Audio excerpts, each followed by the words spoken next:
100.1 FM and AM 1020 KDKA. It's Today in Pittsburgh Labor with J-Doc and Krause. Talk, listen, and speak to the region's most influential leaders. This is Today in Pittsburgh Labor with J-Doc and Krause. And welcome in, everyone, to another edition of Today in Pittsburgh Labor with J-Doc and Krause as we broadcast to you every week on KDKA 100.1 FM, 1020 AM. Thank you so much for joining us on this Sunday. And before we start the program, and we're going to have a great program for you today, we pause for just a second to extend wishes to everyone. We hope that you had a very spiritual holiday weekend and a great Easter Sunday as we begin to transition into next week. Our first guest joining us on Today in Pittsburgh Labor, and we're going to start with what I describe and what I can define for the listening audience, what it means to be a third generation Post-Gazette worker as we continue to cover the strike and the plight of the Post-Gazette workers.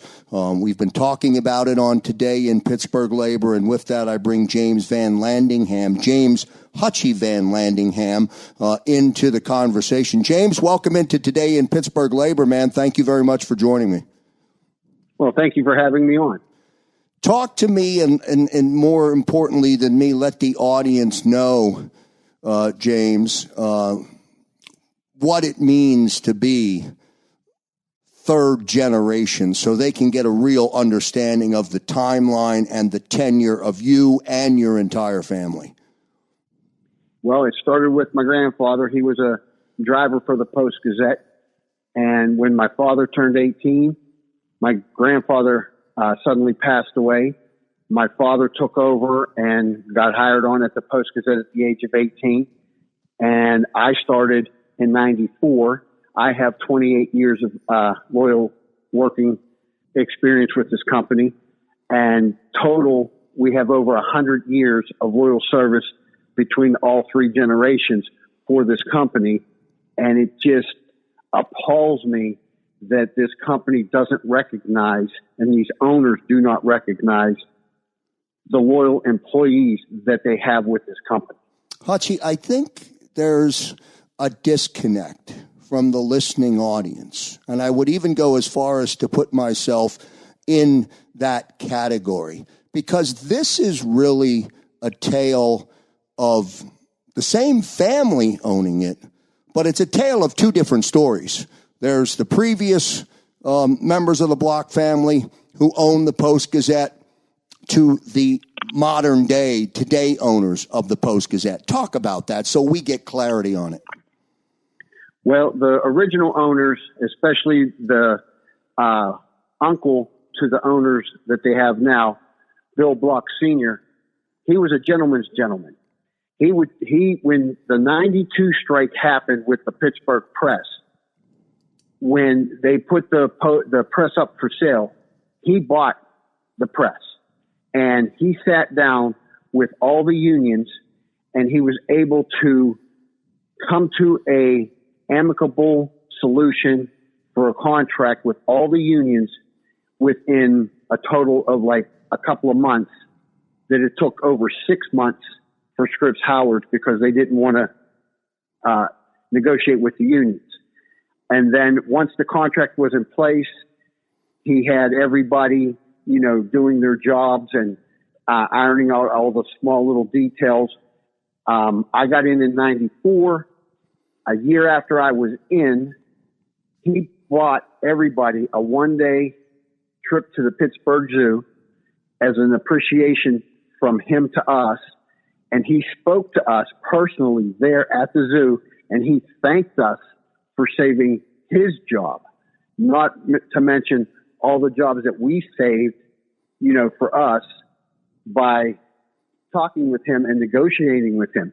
And he, like I said, he's a gentleman's gentleman. So he would ask you, what do you want in your contract? And you would say A, B, C. He'd look it over. He'd say, what about D, E, F? And you come to an agreement. He would shake your hand and within 2 weeks, he'd have the contract drawn up and it would be word for word everything you agreed upon. Fast forward, he passed away. His nephews took over the company, and they're the complete opposite. They will twist things and change the wording so that, it's not exactly what was agreed upon. And they want to basically crush the unions. It's never been a money issue with them. It's been proven with this strike that they're paying more for their scab employees than they will for their current employees that are on strike. And Hutchie, what do you make of that? I mean, that's a tough statement to understand if you're not a third generation member of the Post family, if you're not one of your coworkers who continue to stand tall on the picket line. Very, very difficult to understand the reason why. What do you make of it? Well, being a third generation employee, I grew up with this newspaper. Okay. I've sold the newspaper. I've delivered the newspaper. I've helped my father deliver the newspaper when I was a young boy in his truck when he was, not feeling well, but still had to go out and work. This is the type of loyalty we've given this company. And these nephews are anti-union. They did it in Toledo. They ripped that union apart. They brought these attorneys in that we are fighting against now, and they're trying to rip our unions apart at the Post-Gazette. They've taken a great newspaper that we loved producing and putting out in our community and just basically made it into almost like a tabloid magazine type of subscription.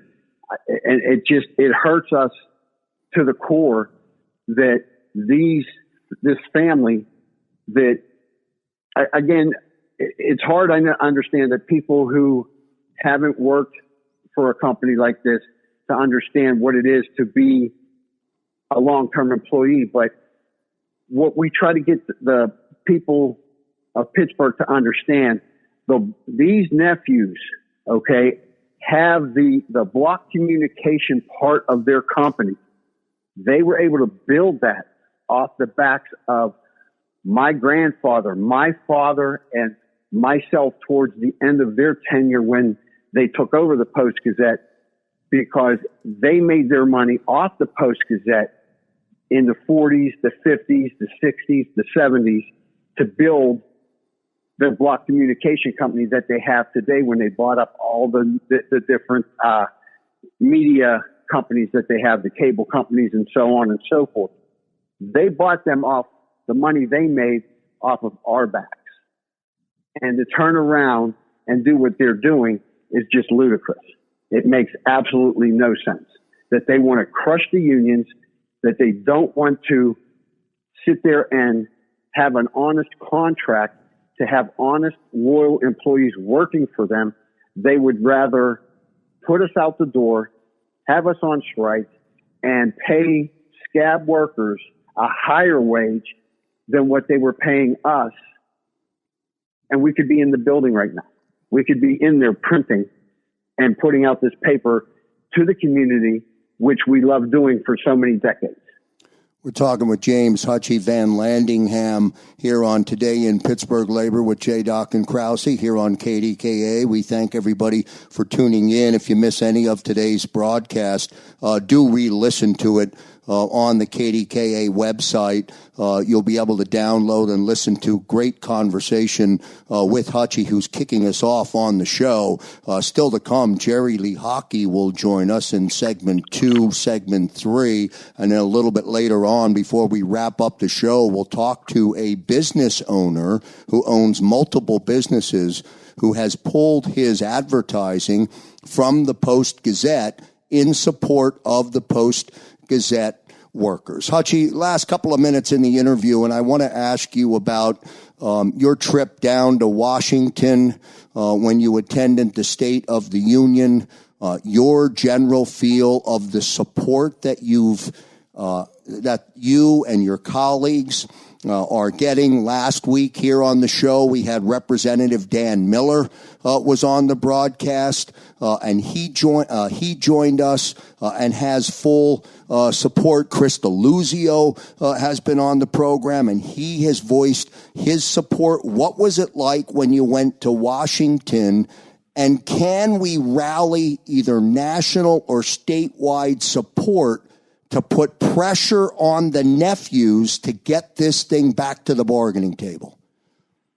Yes, we can put pressure on them, because the CEO of Block Communication, Alan Block, is also a member of C-SPAN. He sits on the board of directors of C-SPAN, and we need to get them to oust him from C-SPAN for his views and of his union-breaking tactics that he has.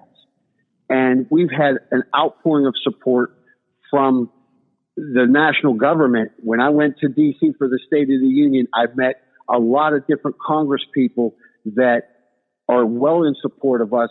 I even met with Nancy Pelosi and shook her hand, and she asked what she could do for us.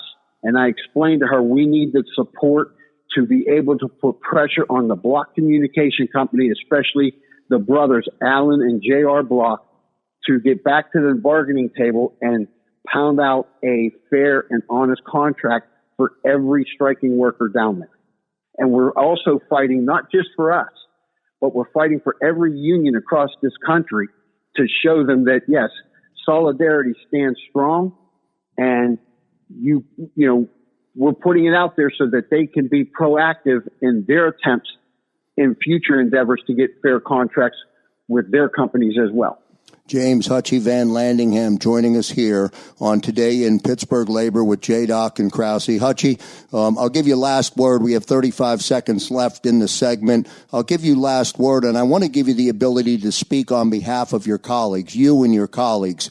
It's not easy to stand tall on a picket line. There's financial pressures, personal pressures, challenges that come up from being on strike. It is not easy. It is difficult to do. Yet you remain all in solidarity. Talk about that to end our segment. We stand strong. Our belief is one day longer, one day stronger, and we're not going to just turn our backs and walk away from this. We're going to fight the blocks to the very end.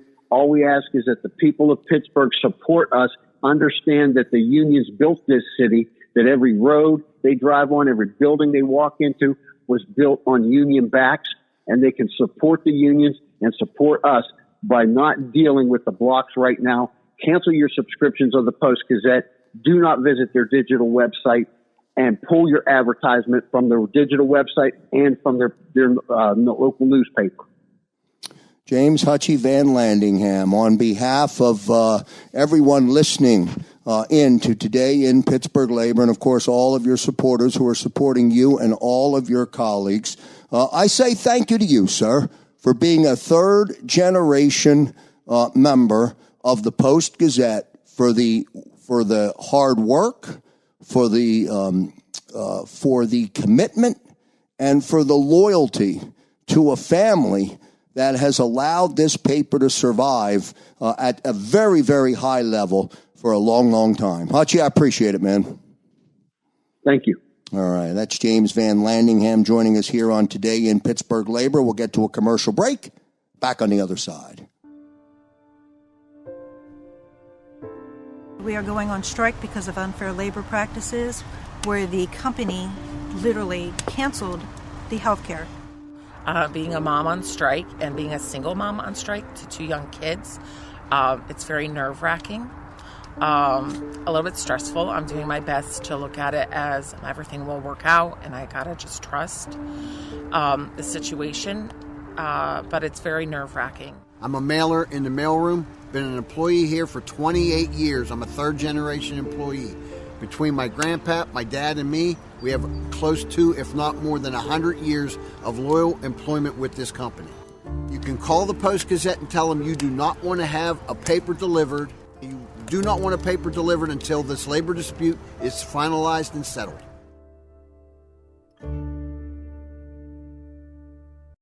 And welcome back, everyone, to Today in Pittsburgh Labor with J-Doc and Krause. J-Doc off this holiday weekend. Thank you again to our special guest who joined us in the opening segment, James Hutchie Van Landingham. You heard James talk about being a third-generation worker and employee at the Post-Gazette. The total tenure from 3 generations of his family, well over 100 years of working with the Post-Gazette. Just an amazing story. And as I bring in our next guest, Jerry Lehocky, partner Pond Lehocky, and the incredible law firm who does work in throughout the entire state, Jerry Lehocky joins us on Today in Pittsburgh Labor here on KDKA. Jerry, and thank you so much for being a part of it. And as I said to you in the pre-show, as we were just starting to talk about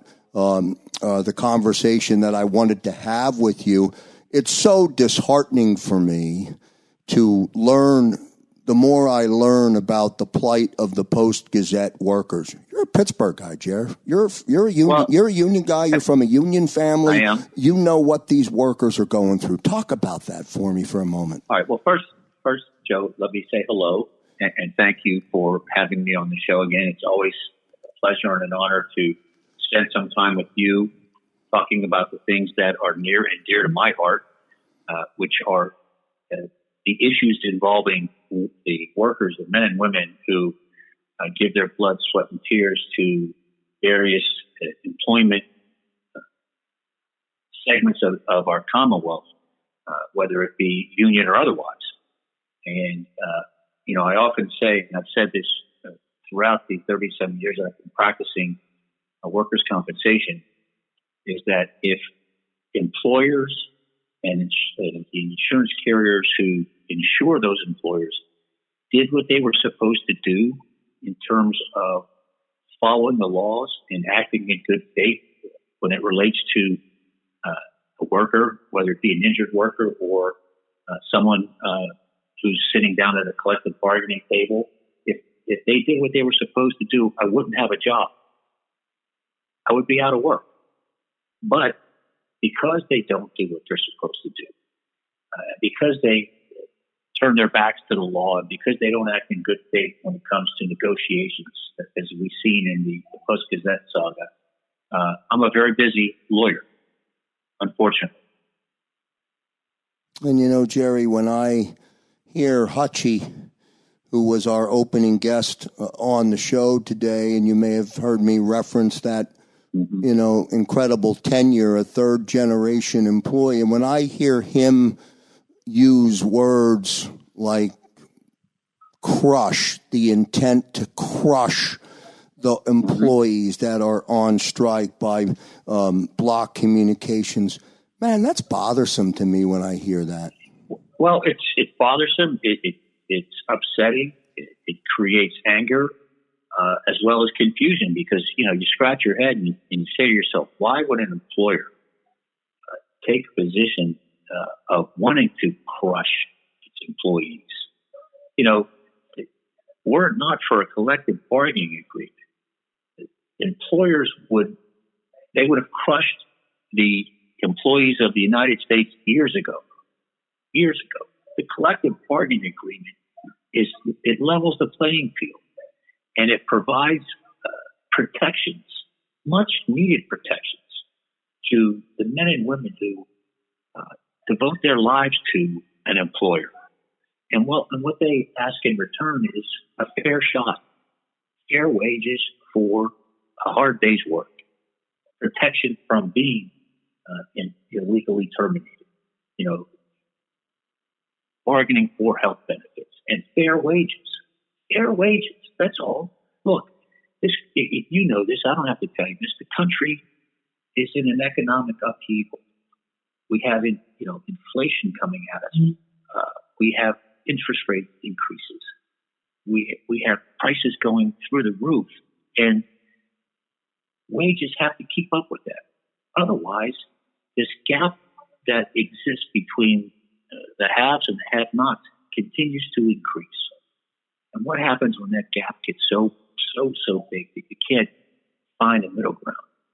You have a civil battle, civil war battle that takes place. And we don't need that. What we need is we need to work together. We need to recognize that we are all in this together. And workers and employers, we are in this together. We are on the same team. And we have to recognize that we need each other. Employers need employees. And employees need jobs.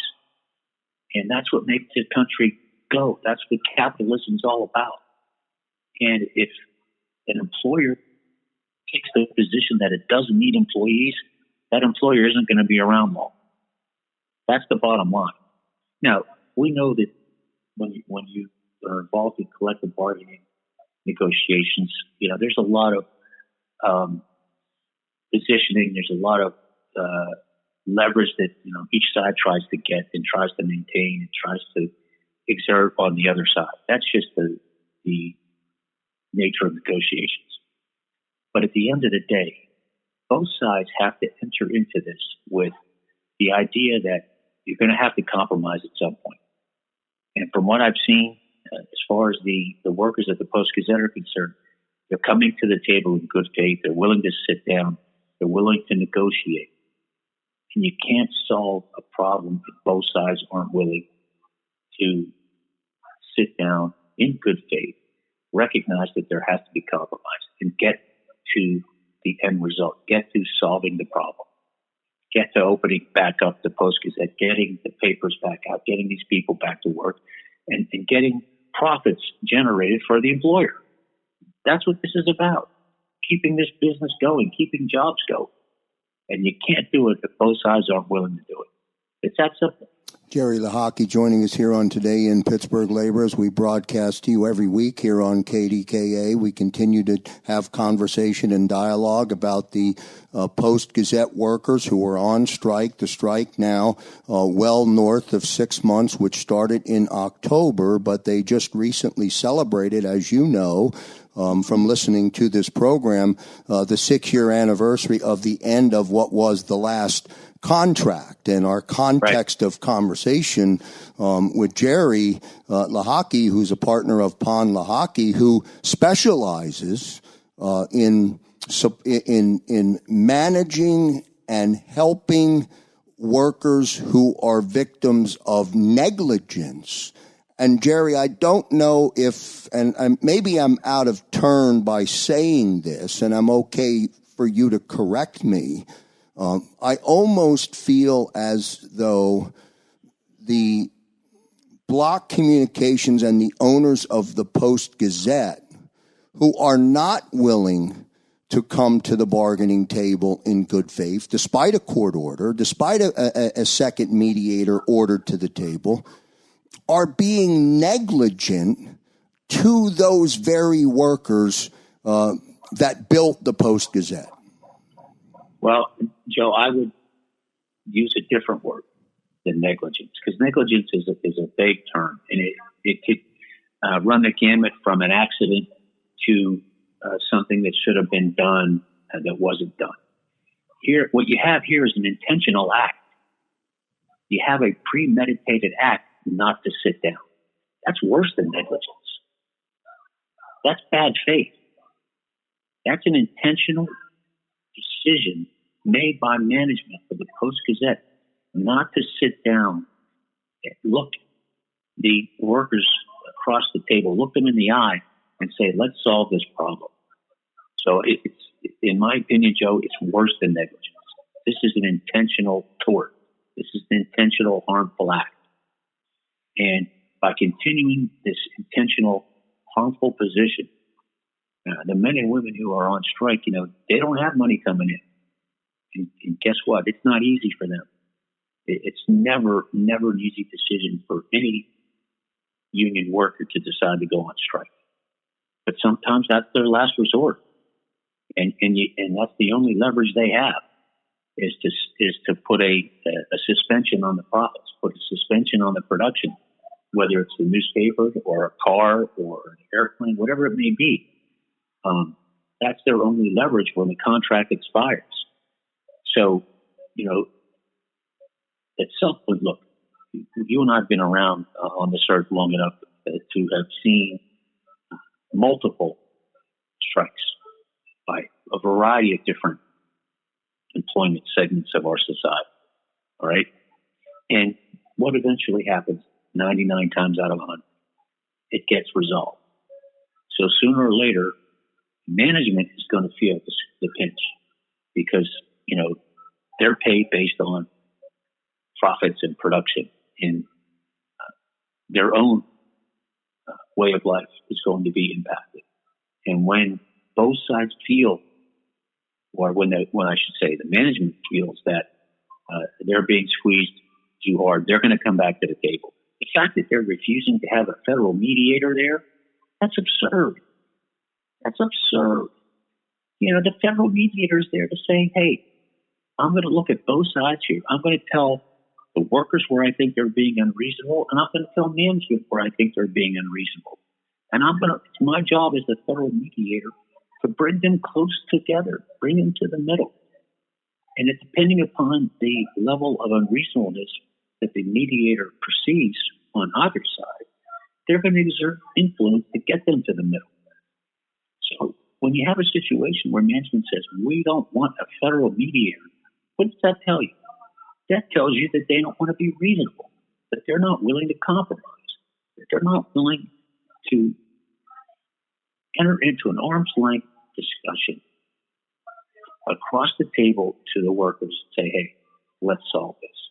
And I can't believe that this is going to go on much longer because it just can't. It just can't. There's too much at stake here. There's too many jobs at stake. There's an institution at stake here. The Pittsburgh Post-Gazette is an institution. And I can't believe that management will continue to bury its head in the sand and ignore what it needs to do in order to resolve this problem. Jerry Lehocky joining us here on Today in Pittsburgh Labor on KDKA 100.1 FM, 1020 AM on the dial. This is Today in Pittsburgh Labor with J-Doc and Krause. Back in a moment. Pittsburgh is a union town, so when the owners of the Post-Gazette hire out-of-town lawyers to try to break our unions, we don't back down. Workers at the Pittsburgh Post-Gazette are on strike, and we need your support. We're the ones who design, print, and distribute the paper, sell ads, handle accounts, and create Pulitzer Prize-winning journalism. We help our neighbors stay informed day in and day out, but we haven't had a raise in over 15 years, and the owners of the paper block communications, illegally cut our health care. We deserve better. We deserve respect. Please keep our strike strong and show the Millionaire Block family we're not alone. If you subscribe to the paper, cancel your subscription. If you read stories online, don't visit the site until the strike is resolved. Support our strike. Drop the Post-Gazette. Visit ppgstrike.org. Paid for by the Communications Workers of America. Jerry Lehocky joins us on Today in Pittsburgh Labor here on KDKA. Jerry, one last word before we let you go, and I appreciate you having all of your My time. pleasure. The one thing that I've learned over the last 4 or 5 weeks in doing Today in Pittsburgh Labor with J-Doc and Krause, the one thing that I've learned is there's a lot of support for the workers, not only in Pittsburgh, but outside of Pittsburgh, in Washington, D.C., in Harrisburg. State Representative Dan Miller was on the show a week ago. Congressman DeLuzio joined the show to stand tall to try and get resolution on this strike. John Kane, who was on the Labor Show in Philadelphia, standing tall for the workers of Post-Gazette. Well, he was a former plumbers representative. Yeah. Look, there is among every union member throughout the country a brotherhood, a fraternity that is unique to themselves. They understand what it's like to be a union member. They understand what it's like to have a brotherhood and to understand that their employment is governed by a collective bargaining agreement. It's theory designed to protect them. And when one of the team members, i.e., the various unions of the Post-Gazette are in trouble, everybody feels it. Everybody feels it because there's always this fear that whatever union you're working for in Philadelphia, that the employer, your employer, who you've entered into this collective bargaining agreement, may take the same stance as the Post-Gazette. So there's this feeling, this sense of camaraderie that they experience when one of the unions is on strike, because they know what it's like not to have a paycheck coming in, because they've probably been in, at some point in their careers through a strike. And they know what it's like to come home and talk to your wife and your kids about not having a job right now because you're on strike, and you have to explain it to your kids. Mom or your daddy, why are you on strike? What is a strike? What does it mean? Why are you home? Why aren't you working? It's a tough talk to have with a wife or a child, and explaining to them that you're sticking up for your rights to protect your family so that they can have a better life and they can have a piece of the American pie. So everybody feels it. When one union is on strike, all unions feel it, believe me. Jerry Lehocky, partner of Pond Lehocky, joining us here on Today in Pittsburgh Labor. Jerry, I know from knowing you, and this goes back to I think it was your opening statement when you joined the show today. This goes back to that. If there was one wish that you could have that ultimately would put you out of work, it was that everybody would do what they're supposed to do. But since that never happens, you're going to continue to be... I'm going to continue to fight. You're going to continue to fight. And I appreciate it, man. Thank you so much for joining us today. Anytime. Be well. Happy Easter. Yeah, thank you so much. Jerry Lehocky joining us today on Today in Pittsburgh Labor with J-Doc and Krause. We'll get to a commercial break. On the other side of the commercial break, we'll talk to a business in Pittsburgh who has pulled their advertising dollars from the Post-Gazette in support of the workers on strike. Back in a moment. Hey, is that? Yep, the Post-Gazette workers' picket line. They're on strike. Oh, yep, I know. I already canceled my subscription to support the workers, and I am not reading the Post-Gazette website either. Right, me too, and I canceled my business's advertising. You know, I'd go on strike too. If my company cut my health care... Right, and no raises for 15 years? Crazy. Yeah, seriously. Those guys who own the paper are worth millions. I heard that they hired some out-of-town law firm to negotiate with the workers. Yeah, I heard they're trying to break the unions. Doesn't sound like they understand Pittsburgh at all. Exactly. Pittsburgh is a union town. Yeah, this place was built on unions. Yeah, it's about showing respect and doing what's right. Please keep our strike strong and show the Millionaire Block family we're not alone. Drop the Post-Gazette. Visit ppgstrike.org to join us. Paid for by the Communications Workers of America. And welcome back, everyone, to Today in Pittsburgh Labor with J-Doc and Krause. Special thanks again to Jerry Lehocky for joining us in the last segment. And also a big shout out to James Hutchie Van Landingham, who kicked off our show today. This is Today in Pittsburgh Labor. We're broadcasting to you on KDKA 100.1 FM and 1020 AM. As promised throughout the show, our final guest of the broadcast for this week on Today in Pittsburgh Labor is a business owner in Pittsburgh who has thrown full support behind the Post-Gazette workers, supporting the workers who are on strike, and he's put his money where his mouth is in terms of being able, pardon the pun, but he's put his money behind his commitment to the workers on strike by pulling advertisements from the Post-Gazette. I want to introduce you to Arslan Overgylyjov from Papa Allen's and LaNova Pizzeria. Arslan, welcome to Today in Pittsburgh Labor. And before we begin, was I close on the last name, sir? Yes, sir. Yes, sir. Thank you very much for joining us here on Today in Pittsburgh Labor. Let me give the listening audience Arslan, an opportunity to learn about your locations, Papa Allen's and LaNova Pizzeria. Tell us a little bit about the history, how long you've been in business, why you began in the community. Give us a little backdrop. Okay, so thank you for having me in the beginning. And yes, I came to Pittsburgh. I migrated to Pittsburgh like 2004.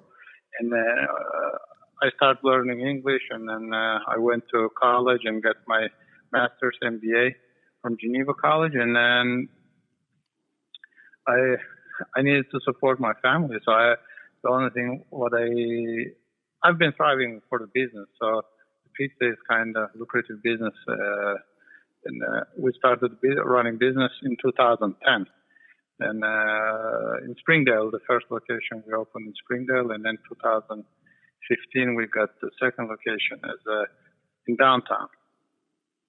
And Arslan, talk about a little bit about what you discovered from the community as you went into business, and then as you opened your second location. What was it about the community that allowed you to flourish? I know that there was a lot of hard work obviously put in on your end, but this is a community. Pittsburgh's a community town. What was it specifically that attracted you to doing business there? I mean, Pittsburgh is an immigrant city, number one. Okay, it's an immigrant city and growing city my family liked it here, so myself as well. And then Pittsburgh community is very warm, welcome community for all kind of folks from around the world, and I really liked it. And Pittsburgh is undiscovered. I personally feel Pittsburgh is undiscovered small city, and eventually, with the growing schools and hospitals and all other industries, like IT industries, wise keep growing, and people start hearing a lot about Pittsburgh, especially, and plus football team and hockey team. Nah, no doubt about that. Talk to me now, if you will, Arslan, about your willingness as a business owner to stand behind the workers of the Post-Gazette to the point that you made a decision that it was so important to you to show your support that you made a business decision and pulled your advertising from the Post-Gazette in support of the workers. Talk about that. So when we started 2010, when we started the business, the Pittsburgh Post-Gazette employees, the salesmen, Brian, I remember still, him and I worked a lot to promote the business, and they helped me a lot to grow the business, and they helped me not only with just marketing and on every step of adopting to Pittsburgh. They helped me. So, and since 2010, I started working with Pittsburgh Post-Gazette. We printed menus, we advertised it through them, in digital way, in a paper base, and then direct mailing, everything. So since 2010, I see a lot of salesmen, marketing guys. They've been changing, and I believe they're not happy. And I know, I personally know all of them. All of them I personally know. So I feel hey, I start questioning, hey, how's everything? I mean, when you're doing business, and they start throwing their problems on the table, you're throwing your problem on the table. So you're trying to help each other. And I've been, especially with AJ, our last salesman, he's been helping me off the clock by himself. Mm-hmm. And I feel it's unfair it's unfair for them, for the corporates to push the employees for higher deductible on healthcare, and then trying to pull their insurance out and so forth. So, and plus on my side, I came from the labor part myself. I used to deliver pizza. I used to cook pizza. I used to manage in a pizza shop. And I know those things. And people, when they give you their energy, when they put like so many years into you, the corporates, and I believe that any business has to give them some sort of share or they should help them too. It's not about only money, I personally believe. Arslan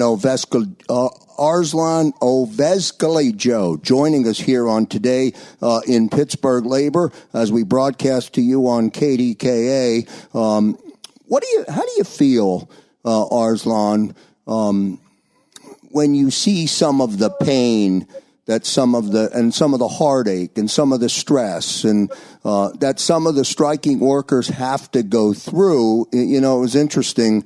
We had James Hutchie Van Landingham was our opening guest on the show today in Pittsburgh Labor, and he used the word crushed. You know, the current ownership group wants to crush the employees and crush the union. Man, that's hard to hear. What is it? How do you feel about it when you see it? You've been so generous in helping feed the striking workers. Talk to me personally when you see that, how it makes you feel. So again, I know the bottom part of, I came from there. So I'm trying to not forget where I came from. Mm-hmm. I was an employee like them as well. And as far as I see, most of the 90% of our salesmen, whoever I used to work, they are seniors or close to be senior. And, so they, the corporate, Pittsburgh Post Gazette or whatever, corporate, they're trying to jeopardize their health insurance where they much need it at that time. When they're young, they may not use much of their health insurance, but more you get older, you start getting, visiting hospitals more and more eventually. Yeah. So, and plus playing with their financials, I don't think it's fair. And we all know the world is going through some waves right now, especially last 4 years with the beginning of COVID and so forth. So I know everything is unstable. The only thing what I know is big corporates, they can get away with a lot of things as far as I see. With price jacking, they can play the game in their own favor. Mm-hmm.